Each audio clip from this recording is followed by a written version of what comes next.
সেটা একটা পরিবর্তনের জন্য। সেই পরিবর্তনটা কিসের পরিবর্তন?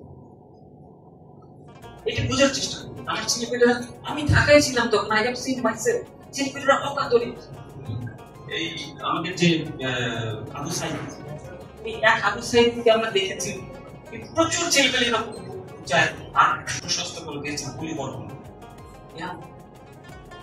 কেন দিল?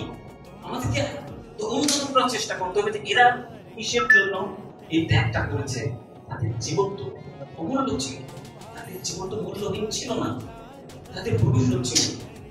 তারা এই 18 কোটি মানুষের জন্য জীবন বিসর্জন দিয়েছে একটা পরিবর্তনের জন্য।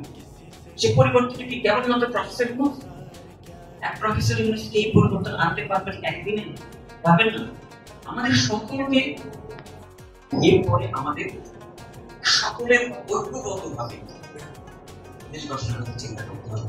শুধুমাত্র আমি আমার স্বার্থটা দেখবো, অন্যরা বদলাই যান, তাহলে দেশ গঠন হয় না, সমাজ গঠন হয় না।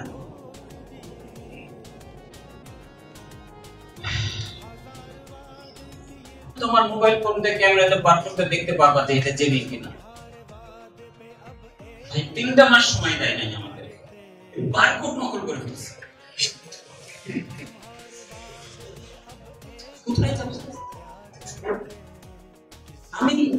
আমি নিজেকে নতুন করে চেনা শুরু করেছি।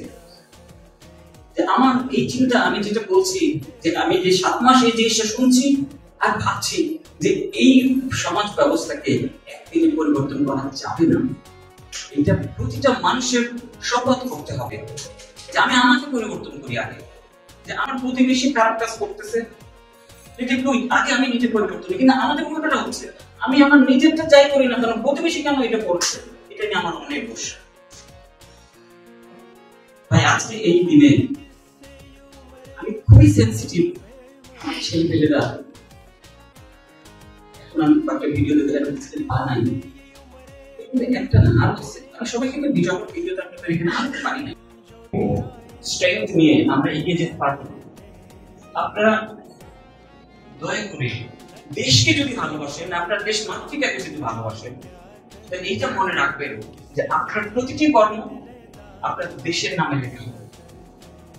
আপনি একটা ভালো কাজ করবেন, দেশের নামে লেখা হবে, একটা মন্দ কাজ দেশের নামে। বলছি আসলে আমরা শপথ করি যে আমরা নিজে আগে সংশোধন পাবো এবং তারপরে আমার সমাজ সংশোধনের জন্য কাজ করবো, তারপরে আমরা দেশ গড়ার জন্য কাজ করবো। নিজের সংশোধন ছাড়া সমাজ সংশোধন এবং দেশ গড়া সম্ভব। আপাতত এই কথাটা এখানে শেষ করি।